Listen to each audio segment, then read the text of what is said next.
Well, been going pretty good. Almost done with this one. It's the rustiest one. We got this one. We got this one. And then we got the sandpaper. We got the brake cleaner to clean it. And then in here, we got spray paint and clear coat. So yeah, out at this cutie pie.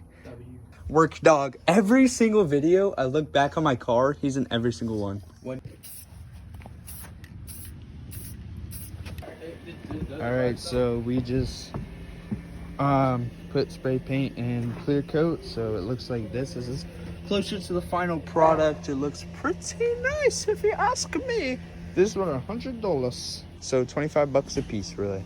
This is my new Fusion cologne.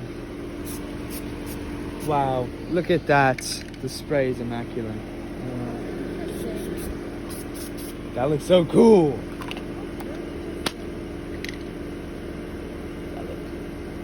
Look at the rims. Out at you because you poked.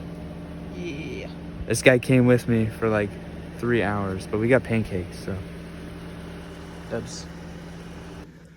Oh shit, they look good, bro. Dang, these look good. Dang.